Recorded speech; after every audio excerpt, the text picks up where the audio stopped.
Eu lembro que a aula que eu tive disso, eu cheguei em casa falando assim, gente, vocês não sabem o que eu aprendi hoje. Descobri agora tudo da Bíblia.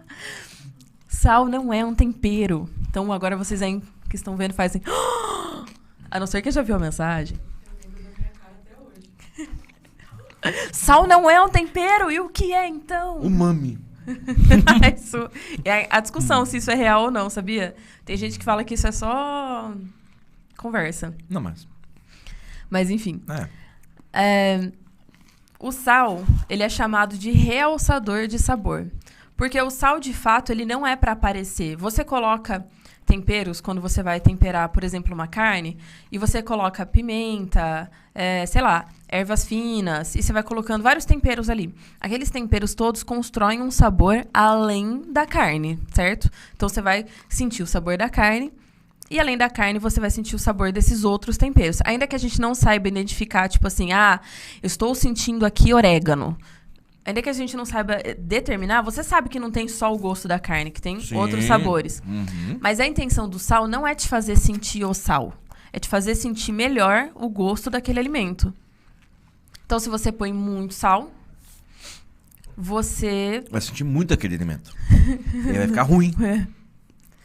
Se você põe muito sal ao ponto dele aparecer naquela produção, ele vai estragar a comida. Então, ele é insuportável. Eu acho que todo mundo, pelo menos uma vez na vida, já deve ter comido uma comida que estava, tipo, absurdamente salgada.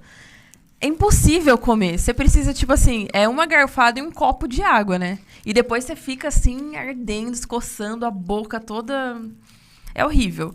Comer um negócio que tá muito, muito salgado. Não é muito bom, não. Então... O sal é isso, ele é um realçador de sabor. Ele é pra fazer a comida aparecer. E tanto doce quanto salgado, isso é interessante. Sim. Tem muita gente que coloca uma pitadinha de sal num bolo de chocolate, por exemplo, e realmente ajuda a reforçar o sabor do chocolate, por exemplo. Então, isso era sobre o sal. O contraponto que eu fiz na minha mensagem foi com o pão. Era o sal da terra e o pão da vida. Isso. Não, então, mas você falou do sal. Falei? Você não lembra? Lembro. Então fala aí do sal. O que eu falei? Dos vários tipos de sal? Não, querida. A gente é o sal da terra. Então a gente tem que realçar o que Cristo é. É porque isso tem a ver com a quantidade de sal no pão. Isso. Tá. Então tá bom. Então vai. Então vai. É porque a receita do Desculpa. pão... Eu falei porque a Bíblia fala pra gente ser o sal da terra. E Jesus também diz que ele é o pão da vida. Então essa era a minha comparação. Que o sal dentro do pão, ele tem o seu papel de várias coisas. De ajudar o fermento, de ajudar o pão a ficar moreninho. Sim. E de ficar fofinho. Ele ajuda a fortalecer o glúten da farinha, que deixa o pão fofinho. Então, enfim, todas essas coisas. Só que o sal dentro do pão, ele ocupa dentro da receita até 2,5%. Então, dentro de 100%, é bem pouquinho. É nada.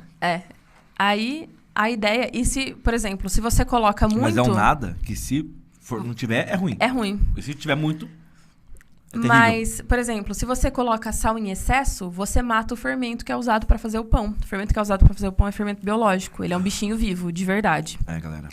Realmente um bichinho. Somos canibais. Então, se você coloca muito sal, esse bichinho morre, não fermenta o pão não cresce. Então, tem todas essas coisas. A quantidade de sal é muito importante na hora de fazer o pão. Mas quando assa, o bichinho morre. Oi? Quando termina de assar, o bichinho já tá morto. O fermento. Eu não sei te responder. Nossa, que nojo. Não vou comer mais pão. Você come? Ok. Enfim, a comparação que eu tinha feito desse negócio do sal da terra e do pão da vida é que a gente precisa saber o quanto da gente a gente vai colocar quando a gente fala de Jesus.